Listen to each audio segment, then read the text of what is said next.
Effectivement, je m'appelle Agathe Angularin, moi je suis consultante en nouvelles technologies, donc concrètement je suis envoyée dans des entreprises et dans des institutions publiques pour dispenser les formations, développer des projets et aider au déploiement d'outils dans les systèmes d'information. Donc mon rôle cet après-midi, ce que Michel m'a demandé, c'était de vous parler un peu d'intelligence artificielle, pas au sens technique ni scientifique du terme, mais concrètement de ce que l'intelligence artificielle change déjà dans nos métiers, dans nos entreprises et puis plus généralement dans nos vies professionnelles, à travers notamment plusieurs exemples de ce que j'ai pu constater dans des équipes, dans des entreprises ces derniers mois.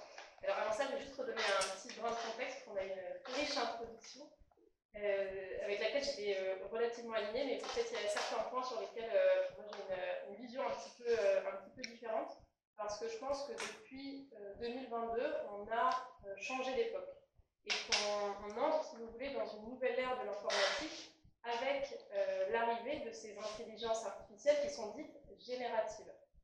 Je pense que ces IA génératives, c'est pas juste une technologie de plus, c'est une véritable rupture. Et pourquoi je pense que c'est une rupture par rapport à l'informatique qu'on a eue jusque-là, pour plusieurs raisons. D'abord parce que grâce à ces IA génératives, on peut maintenant parler en langage naturel avec la machine.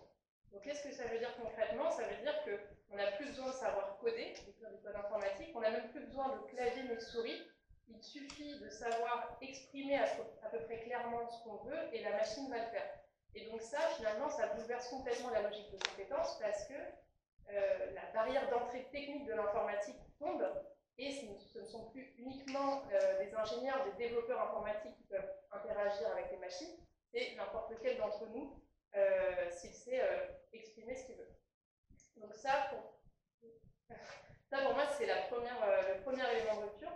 Le deuxième, c'est que ces IA génératives, elles ont une capacité de comprendre un contexte qui est complexe, un contexte changeant, un contexte parfois imprévu, et de rester cohérent dans le temps. Et donc, ces éléments-là, ça leur permet de simuler un raisonnement humain, pas forcément d'être meilleur qu'un humain, mais en tout cas, de simuler ce raisonnement et d'être en capacité d'avoir un raisonnement, de créer du contenu, d'avoir des idées, de définir des plans d'action, de les suivre dans le temps, etc. etc.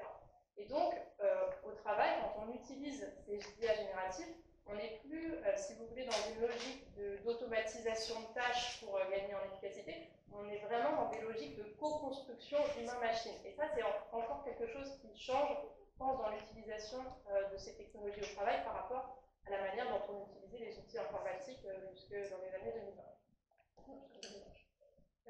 Et peut-être un dernier élément aussi qui me semble assez important, c'est que ces IA génératives, elles sont finalement assez mystérieuses. C'est-à-dire que personne ne sait concrètement comment elles pensent, comment elles vont décider de la réponse qu'elles nous apportent. Et pourtant, elles sont déjà massivement déployées dans nos entreprises, dans nos administrations, dans nos outils du quotidien, dans les boîtes mail, les outils bureautiques, etc. Et moi, j'ai vu dans des entreprises des salariés qui parfois utilisent l'IA sans même le savoir. C'est-à-dire que l'IA, elle est intégrée dans l'interface, dans le logiciel, elle est invisible et pour autant, le salarié l'utilise dans le quotidien et elle est décisive dans son travail. Donc voilà, c'était un petit brin de contexte. Et maintenant, si on passe vraiment dans le travail avec l'IA générative, concrètement, qu'est-ce que c'est? On en a un peu parlé à la pause, mais le premier effet, c'est l'IA, elle vient remplacer une partie du travail humain et il y a déjà des métiers qui disparaissent, qui ont déjà disparu en quelques mois d'utilisation de l'IA dans les entreprises. Les plus concernés, ça va être les métiers du numérique, ceux qui ont beaucoup de tâches répétitives et qui, on va dire, ne nécessitent pas ou peu de liens humains dans leur quotidien. Et là, l'exemple peut-être le plus parlant qui me vient en tête quand je vous dis ça, ça concerne tous les métiers du développement web et mobile. J'ai vu une entreprise à début 2025 qui, en moins de 3 mois, a sorti une application mobile sans écrire une seule ligne de code elle-même. C'est-à-dire que simplement en conversant avec une IA, dans les mêmes termes dans lesquels je vous parle là, ils ont été capables de, l'IA, si vous voulez, a elle-même écrit le code informatique, testé le code, enrichi, corrigé, etc. Le maintient aujourd'hui. Et cette application mobile, elle est live, elle existe sur les App Store, donc on peut tous la télécharger, et elle a été entièrement codée par une IA, les humains derrière cette idée. Donc ça a eu à mobiliser une seule compétence technique pour la produire. Et cet exemple-là, je trouve qu'il représente vraiment bien, il est emblématique, si vous voulez, de l'utilisation de l'IA au travail et de comment, en utilisant les IA, le savoir-faire technique il s'efface complètement face à la capacité de dialoguer avec l'outil informatique, avec la machine. Et donc ça, cette logique-là, elle se retrouve dans d'autres métiers. Si je prends des exemples peut-être dans des l'aspect des startups et dans des entreprises plus traditionnelles, dans un groupe média, j'ai vu une rédaction web, elle fait organiser en à peine quelques mois et où l'ensemble des postes de rédacteurs juniors ont disparu au profit d'une IA générative. C'est-à-dire que concrètement aujourd'hui, tous les textes de cette agence sont d'abord produits par une IA générative et ensuite ils sont relus et corrigés par des rédacteurs expérimentés qui les publient sur un site internet. Et ça, dans les médias digitaux aujourd'hui, c'est une légion, c'est vraiment quelque chose de très courant. Et ce que j'ai pu observer, c'est que finalement, une fois que cette mutation elle a lieu, les entreprises, elles ne s'arrêtent pas là. Et elles sont déjà en train de travailler sur des modèles d'IA un peu plus compétents, qui sont en train d'apprendre à faire le travail des rédacteurs plus expérimentés et qui seront demain en mesure de remplacer le travail de ces rédacteurs expérimentés et de corriger le travail qui a été fait par, on va dire, l'IA de première génération et même de le publier de manière autonome sur les sites internet. Et donc, finalement, ce qu'on observe, c'est que même les postes les plus seniors dans ces métiers-là du digital sont à risque d'être remplacés par les IA, quand bien même les IA mettent un petit peu plus de temps à maîtriser leurs tâches. Et ça, cette logique, c'est quelque chose que moi aussi je vis, par exemple, dans les cabinets de conseil au quotidien, dans lesquels les postes de juniors sont de moins en moins remplacés. Tout le travail de veille, de structuration de slides, de synthèse juridique et réglementaire, il est déjà, on va dire, aspiré, pris en charge par des IA.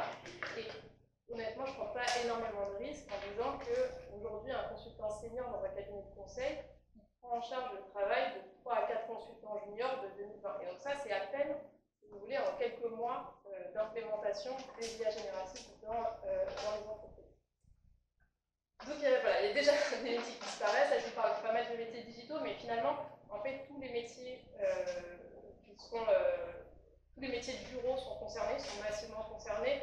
On a vu ça dans la traduction, qui ont été les premiers secteurs qui ont été concernés par le sujet, dans la comptabilité, dans le juridique.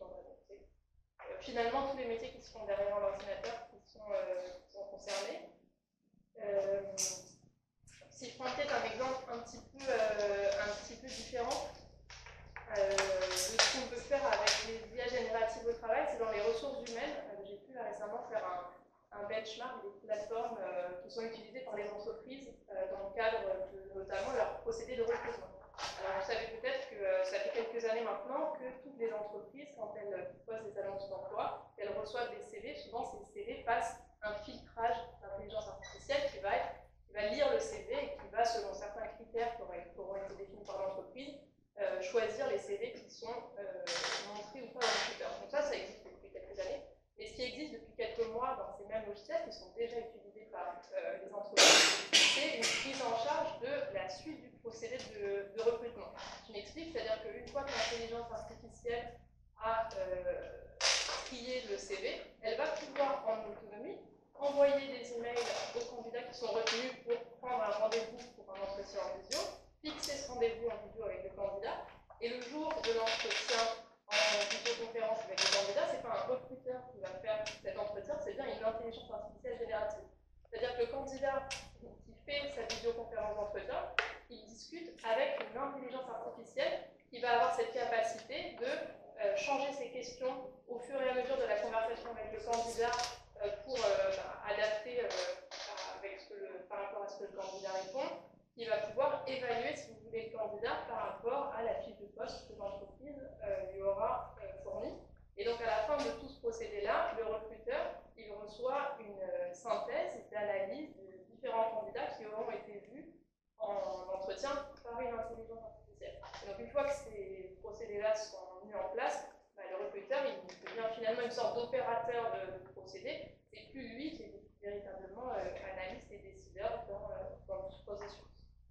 Ça fait partie un peu des cas les plus récents que j'ai pu voir sur comment est-ce que l'intelligence artificielle vraiment prend en charge des métiers qui sont même des métiers assez liés à l'humain, parce que là on est vraiment dans le recrutement dans des choses